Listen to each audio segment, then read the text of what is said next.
You are listening to The Only Constant, a podcast where we go beyond the usual discussions in technology and business and aim to explore more than explain.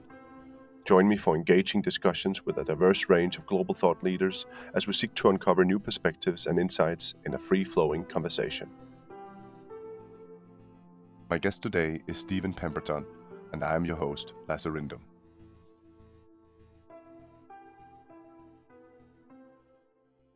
Hi, Steven, and welcome to The Only Constant. I'm really thrilled to have you on the show today.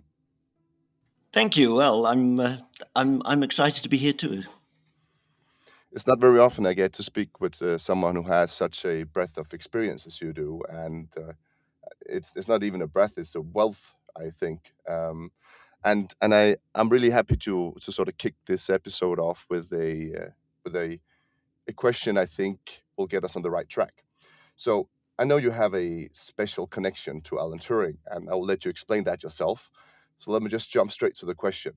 Would Alan Turing feel comfortable calling our generative AI intelligent? Okay, so first, let me just talk about my connection to Turing. So, when I went to university, I went to a university in Britain that has a tutor system. So you meet regularly with one person, and that one person was Dick Grimsdale, who was, interestingly enough, the person who built the first ever transistorized computer. And his tutor, in turn, was Alan Turing. So I always joke that makes me a grand tutee of Alan Turing. So I don't have any direct contact with Turing, but sort of via, I feel a contact with him, as it were. And actually, purely but by coincidentally, after university, one of my first jobs was working in Manchester in Alan Turing's old department that he was head of, working on the fifth computer in the line of computers that Turing himself had worked on. So he'd worked on numbers 1 and 2, and after his death, the department carried on building computers, and I wrote software for number 5. But now to address your true question, would he be satisfied, and would he call this intelligence? And I think that, probably like me, he would say this is not yet intelligence. That this is, to use the term that's been used, this is stochastic parroting. And one of the problems with us as humans interpreting things around us is that we tend to see more in it than there really is. And the example I always use is our ability to see faces in all sorts of places where there are no faces. That, in Mm. knots of wood or in plugs, we see a face. I And saw this also being like a religion. You see things that are not there, especially when there's a shadowy place, right? Not gonna comment on religion, but there's a lot of right, shadows well, there. Some places are just more religious than other places, right? Some places just yeah, represent, yeah. while a shopping mall doesn't. Well, yes, but from a religious point of view, you see people seeing faces of Jesus in a piece of toast, as a Yeah. classic example.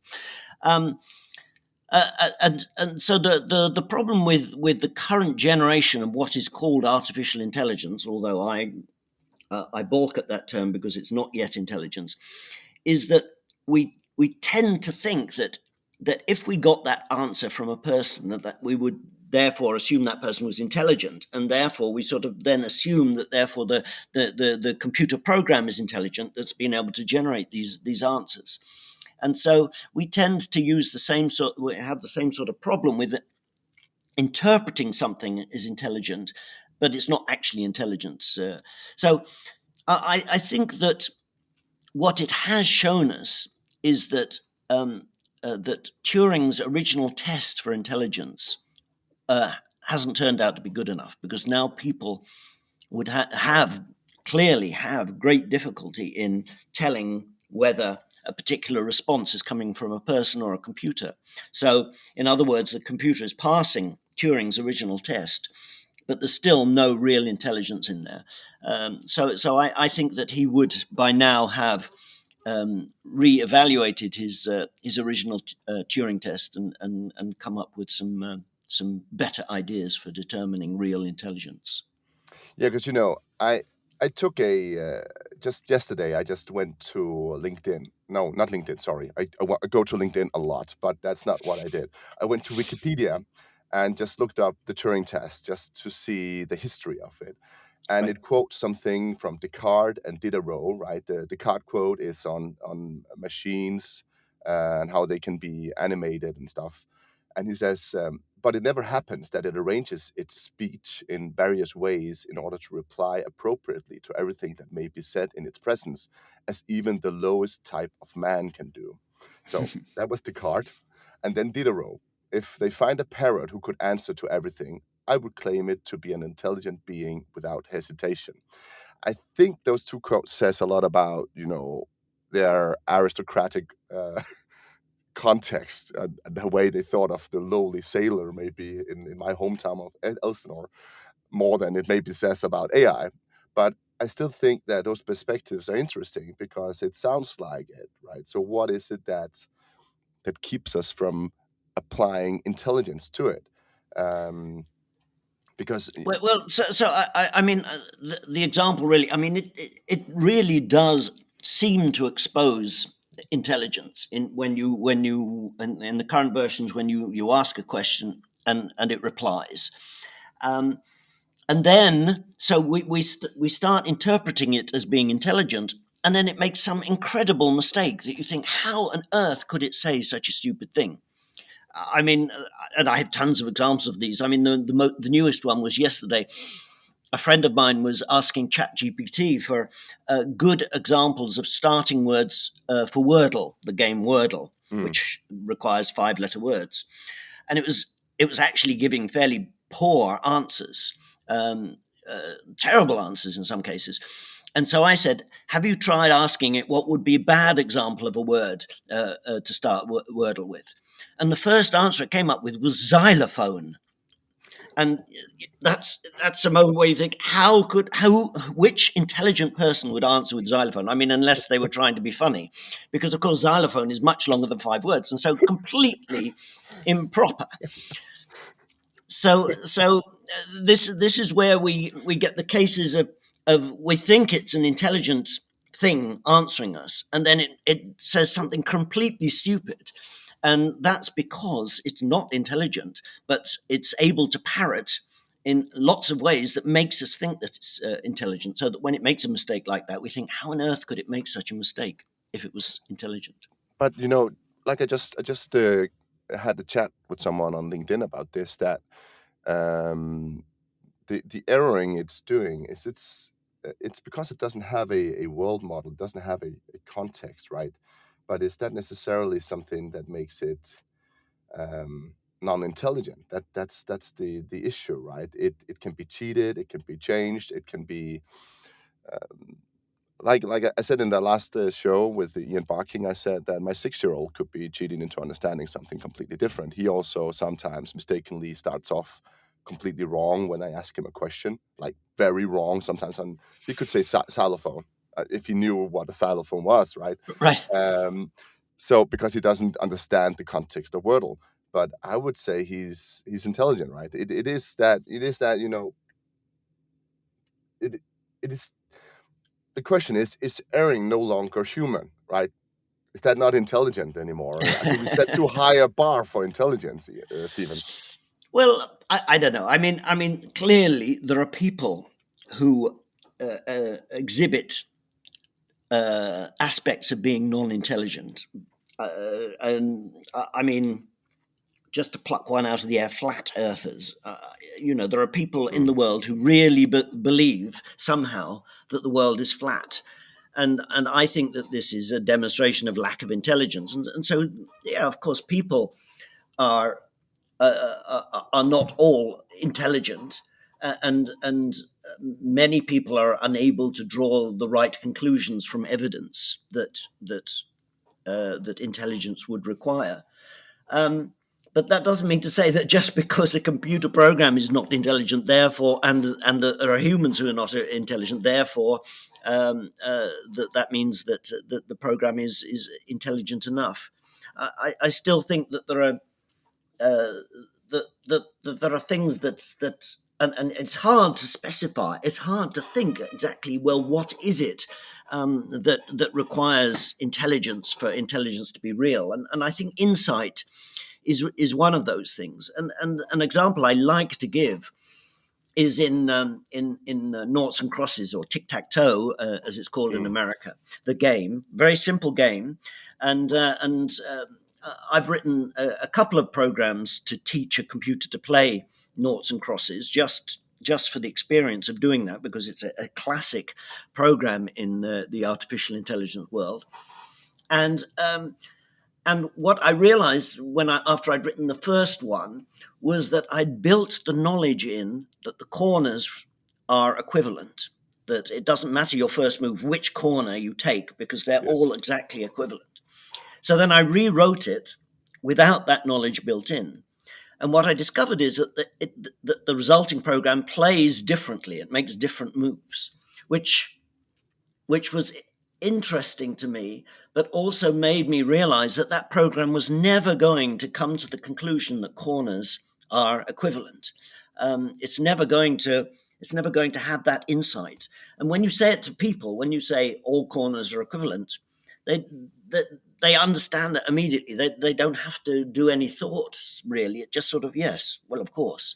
And I think that that's one of the things that's missing in machine intelligence at the moment is the ability to to have insights and to draw conclusions and develop new knowledge that's not there actually in the data itself.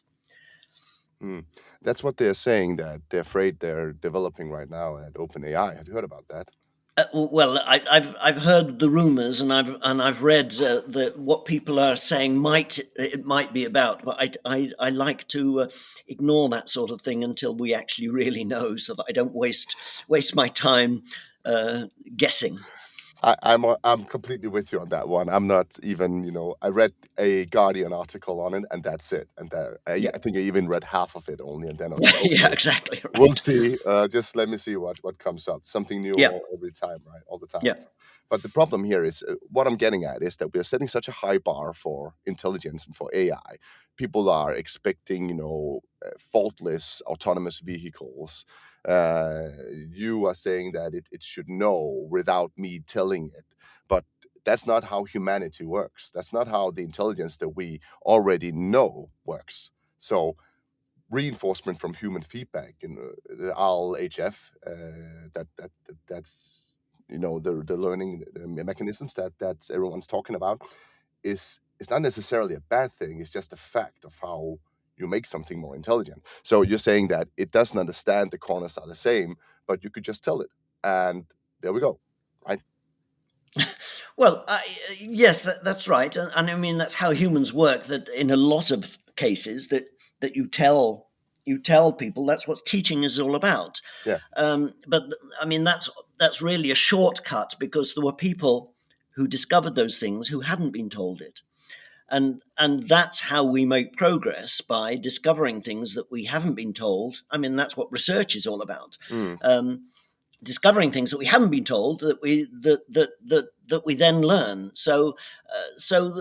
There is that secondary part, and teaching is just speeding up that progress. We don't want to have to go through the whole process of working out how the world fits together. No, it's the If shoulders somebody of can just tell giants, you, right? It's not. I yeah, remember I read exactly. about the Danish king who had been brought up a couple of years in his youth in a very Rousseau manner, where he was put together with a poor boy, and they were just made to find out themselves how to share food and how to dress up and get warm, because no one was supposed to put any change on any. Man is born free, but everywhere he's put in chains. So education was seen as a chain, and I don't think we're at that level. I don't think we should expect that from an AI either. That's just what I'm getting at. The problem is just here, finding a way to say it's okay. And I think I've been thinking a lot. That's maybe the thing is that we accept that humans make mistakes because we've attached um, human rights to us. That is actually the essence of human rights, is that it's okay, you make a mistake, you can still exist, we'll still feed you, you still have the right to live somewhere. um, but that we won't give that to a computer, at least not yet, right? Yeah, but I mean, we're not talking about computers making mistakes. We're talking about blunders that are so glaringly obvious Mm, that it's shocking. mm, Is how the current programs work. So I mean, I have students. My son and his girlfriend live in this house, and they're students in doing mathematics, and his girlfriend asked ChatGPT if a certain equality was true, and ChatGPT said no, and then explained why, developing the argument why, and then came out with the final equation, which was what she started with, that it had said was not true, and it was, when in fact it then went and proved that it was true. So this kind of, I would almost say, stupidity is also coming out of the same programs. So the problem is that people are sort of putting their trust in these programs when mm, you absolutely can't do it yet. You have to check everything that they do to be sure that what they're saying is right. On the other hand, of course, there's the danger that when they do start being truly intelligent, that might put us in danger. And I think this is a serious worry that we really have to be thinking about. And my fear is that we as humans are extremely poor at dealing with crises.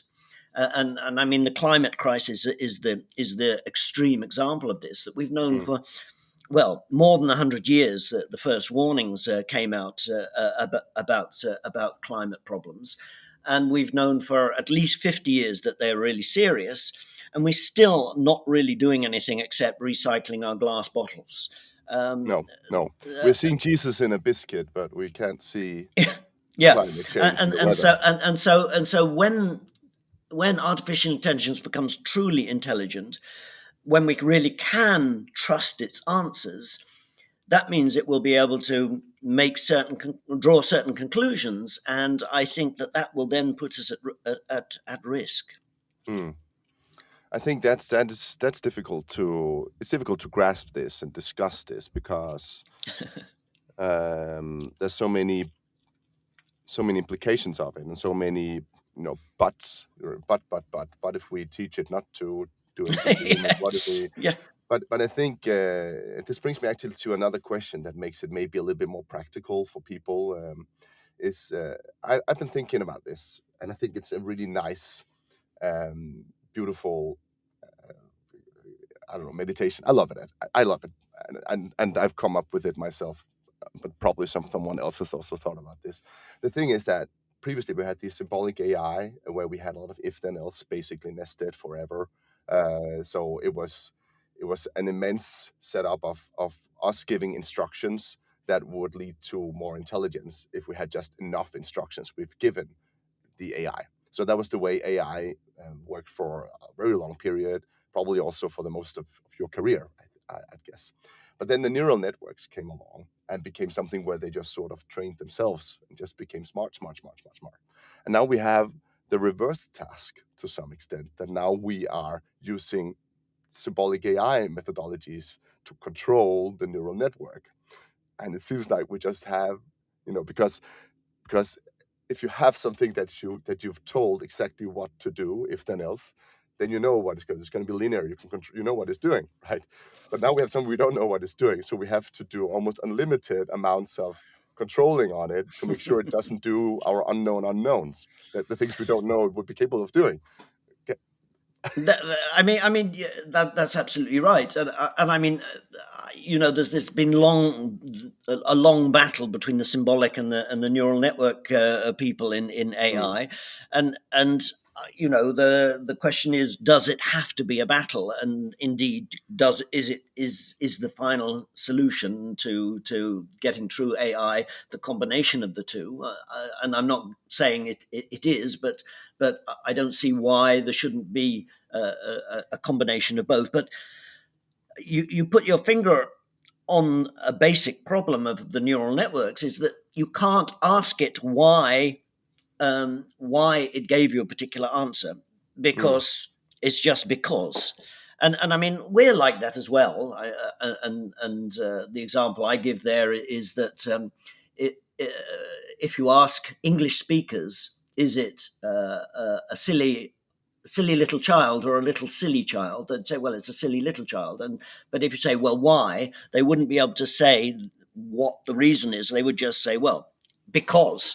But in fact, there's actually a very strict rule, as it were, for the order of adjectives to a noun in Mm. English that nobody knows as a rule, but they can tell you whether a particular sentence is correct or not.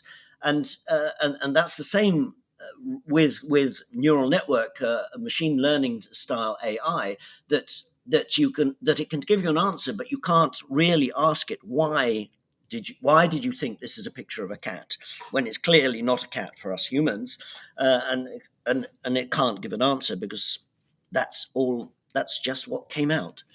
Um, That's the I in AI then, Stephen. the other eye, yeah, yeah, right, yeah. But the problem is that if you can't ask it why it did that, then it's hard to say don't do a particular thing, Mm. because it doesn't think in that way. And so that's why you see a lot of the jailbreaks Yeah. in current AI, that that certain things have been blocked off. You can't ask an AI, how can I destroy humanity, but you can ask it to, I don't know, imagine a book where the story is about Yeah. how to destroy humanity. What would the steps the Mm. protagonist in that book take? And there are so many weird ways of breaking these jailbreaking these restrictions that That's it, actually you another word. That's another word for me. I've said, new IT words is context, it's attention, it's hallucination, it's hypnotism, and it's also jailbreak, right? So who would have well, thought that when we were just getting used to Kubernetes and cloud, and now we have to talk about jailbreaks for us as a serious, right. Well, I serious mean, IT concept. yeah, I mean, it's maybe the wrong word, because you're not actually breaking out of a jail. You're breaking into something that you're not meant to I have think they're calling access it to. But hypnotism. I think they'll try to call it hypnotism yeah, instead. yeah, But it's yeah, still a yeah, weird word. It's still a weird IT yeah. word. Right, Hypnotizing our right. servers. What is that? Yeah, yeah, yeah, yeah, Um, yeah. but I think that's some brilliant answers, and I think you've made it very clear. The considerations around this, and I'd like to just jump to another discussion here a little bit. So a lot of people are saying this is an internet moment. That we're having an internet moment with AI. Some are saying an iPhone moment, but I know you have a very special connection to the internet moment. So could you just elaborate or give me some of your thoughts around, is this an internet moment or is it not? Well, I mean, that's an interesting question. I mean, my connection with the internet is that I was purely coincidentally the first user of the internet in Europe in November '88, 35 years ago. Last this month, it's still November now, but last month when this is broadcast. Mm. Uh, and that was purely by chance, because the research institute where I work was the first internet connection in Europe, open internet connection in Europe, and I just happened to sit in the room next to the guy who was setting it up. So I was the first person who didn't actually set it up, who used the internet in Europe. It seems So just so like an Adam and Eve thing, right? Touched by God, something like that. Stephen, yeah, you were just there, just you got it. just lucky. But then, I got involved in the internet at the early stage, and so I was Mm. involved right at the beginning of the World Wide Web, and I went to the first web conference and organized workshops there, and so I've been involved with the web right from the beginning as well. So I've seen a lot of internet moments, and in a sense, artificial intelligence isn't inherently an internet thing. The what it internet has enabled it, because now there's so much information out there that you can train your AIs on, Mm. so that it's an enabler, but I don't consider AI in itself actually an internet thing, more just something that happens to be connected to the internet. But I mean, we could argue about that, but it's certainly a paradigm shift in society, which is, I think, the more important thing. Yeah, is And what I was getting at, the yeah, phenomenon of it, right? yeah, it's a And the general major paradigm purpose shift. impact. Yeah. Yeah, yeah, like the invention of radio, or the invention of television, or well, there are so many, there are thousands of examples of paradigm shifts, but this is most definitely a paradigm shift, that we are thinking now differently about the world as a result. Mm. So I think this is, I saw you speaking earlier this year where you said that people haven't yet gotten used to working with the internet in the way the internet's supposed to be used, right? How can we envision how that will look maybe with AI? I'm not asking you With to, but to give an answer. Yeah, but no, no. I mean, so yeah, the comparison I use is with the invention of the book in 1450. That when the book first appeared, it looked exactly like a manuscript, with a handwriting font, and no page numbers, no tables of contents. It was mm, exactly a manuscript produced otherwise, and it took 50 years before people started saying, well, why are we doing this? Why don't we use a readable font? Why don't we put page numbers, and produce the books that, as we now know them?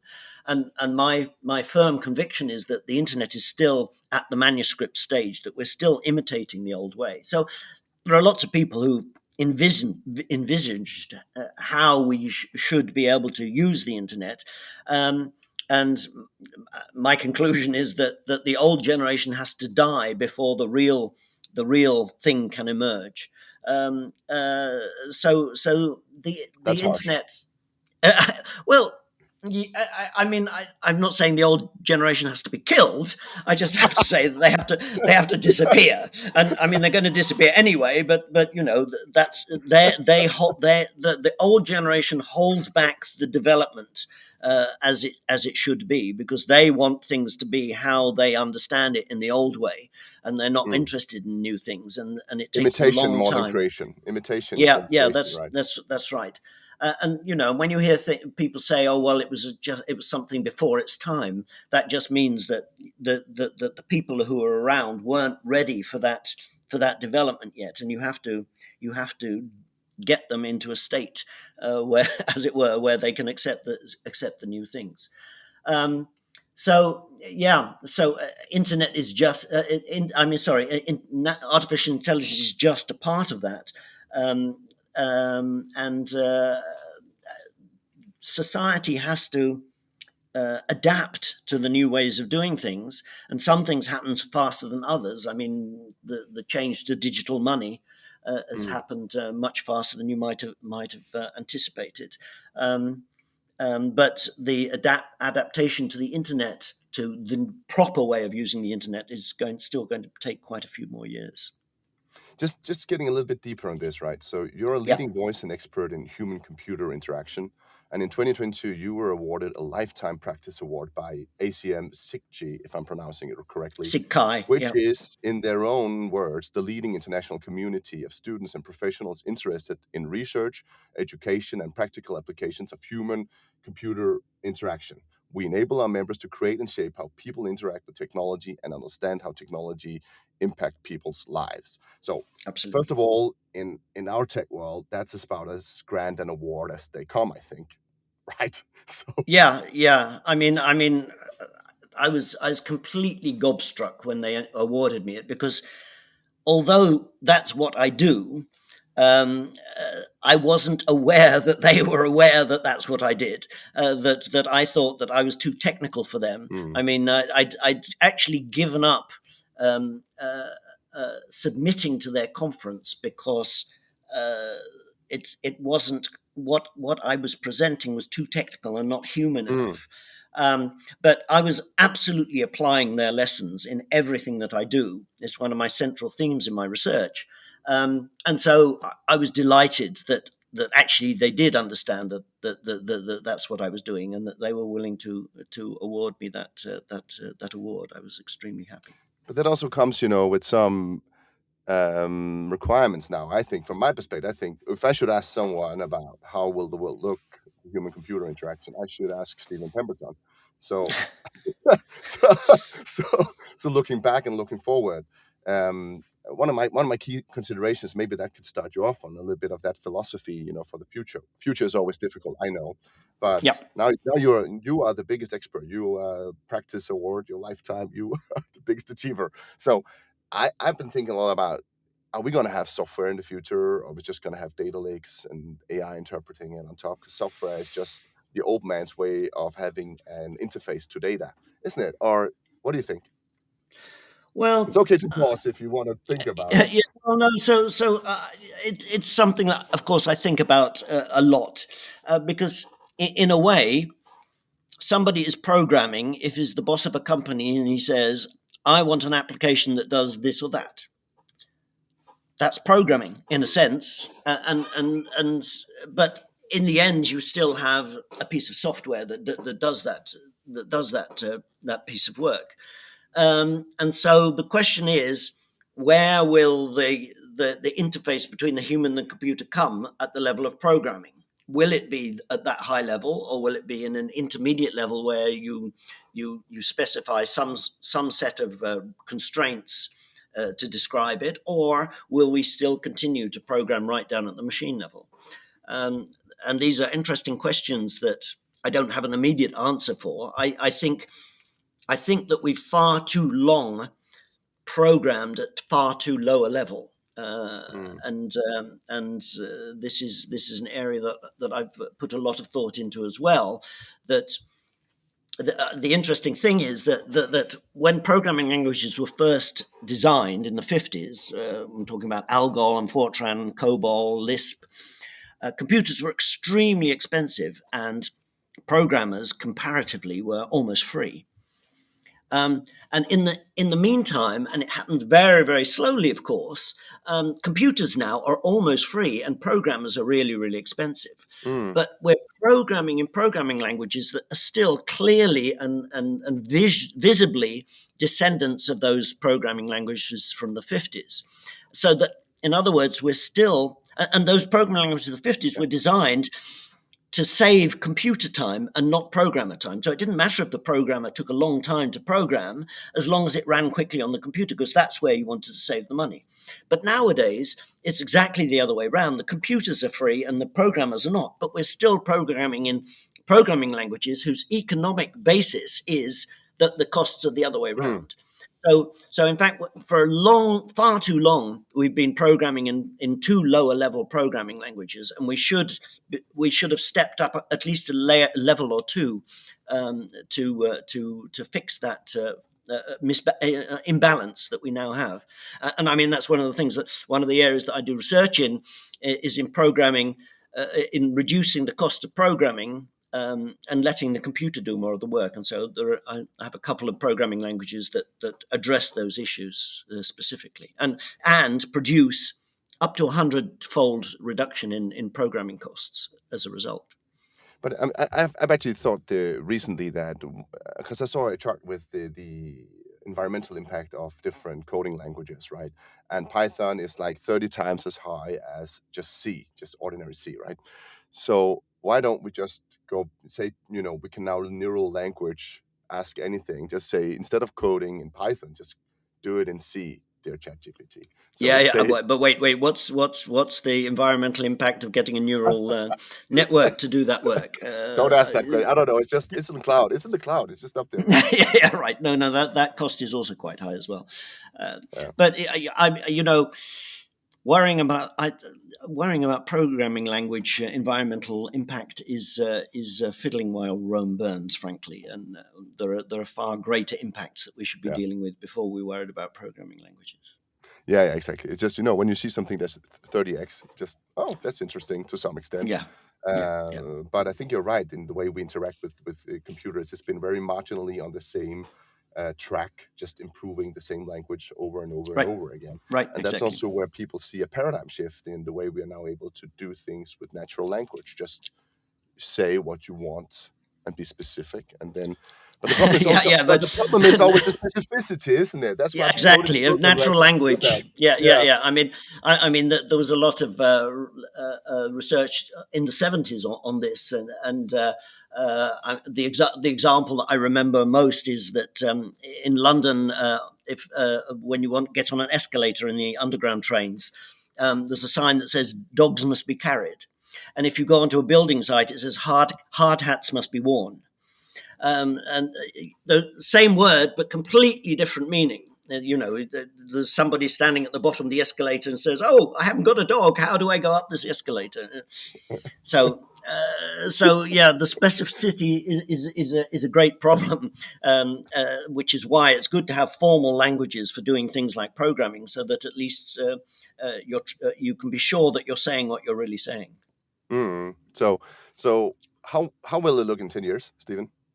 How will How will it look in 10 years? How will the human interface look in 10 years? the human interface? Well, The human oh, computer that's interface. That was what I yeah. meant. Well, I mean that's a big question, but I mean clearly speech is having a big effect. I mean, I, I have a lot of things in my house here that I now address with speech, which I appreciate. I mean, it doesn't always get it. No, it. Let me put it another way. It often gets it wrong, Mm, so I have to fight with it. But lying in bed and just saying switch all the lights off is a good example of good mm. human interface. So definitely speech is coming that way more and more. But the human computer interface is such an enormous area. It's not one thing at all. And since now that everything is computerized, you have to have a different solution for Are you each thing. following the research on reading the mind and translating that into images? The things I think Meta and Elon Musk has been working on that a lot. Yeah, yeah, I've been watching it. I mean, it's certainly interesting. I'm not yet convinced because I mean the sensors are all on just on one surface, and I Mm. mean the actual mind is a dimensional thing that we can't sense all the things going in.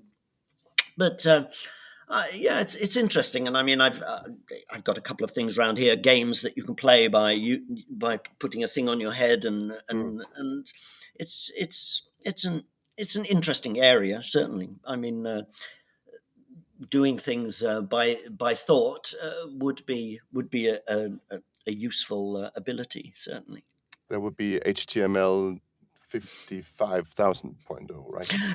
Yeah, yeah, yeah. I think it would be independent of HTML, actually. So, but Stephen, this has been really nice. I think it's been a brilliant conversation, and I just this brings me to the last question. So, what is the only constant? Well, so and I'm only going to take it from my own personal point of view. For the whole of my research, my life of research, I've based everything that I've done really on the idea that Moore's law is not going to come to an end in my lifetime. So the Moore's law was already known when I started working. And Um, Moore's law is the law of the computers increasing. so to be strict, Moore's law is that the number of components on a chip double each period, 18 months, for the same price. So you get twice as many for the same price every 18 months. So it's not strictly speaking computer power, but that has been one of the corollaries, as it were. So I already knew about this when I was starting off, and and I based all my research on the idea that that was going to continue. So thinking, okay, in 10 years' time, computers will be 100 times more powerful. What would we want to do then with that extra power in 10 years' time? What should we now be thinking about so that we're ready for that increase in power? So, and so since then, I've heard many times that Moore's law was already close to an end. In fact, when I began in mid 70s, I already went to a lecture by a very famous computer scientist, Grace Hopper, who wrote one of the world's first compilers for a programming language for COBOL, and she predicted that Moore's law wouldn't last very long. And I have to say that since then, I've heard that so often that I've now come to completely ignore those predictions and just base my research on the idea that Moore's law is going to continue at least until after my death. And with the idea that if it doesn't really matter because the research will still be interesting anyway. And if it does carry on, then the research will be really useful for the new power. So I would say that the only constant is exponential change. That's a good answer, Steven. Thank you for your time, and thank you for being on The Only Constant. Thank you very much for having me. You've listened to The Only Constant, a podcast sponsored by Basico.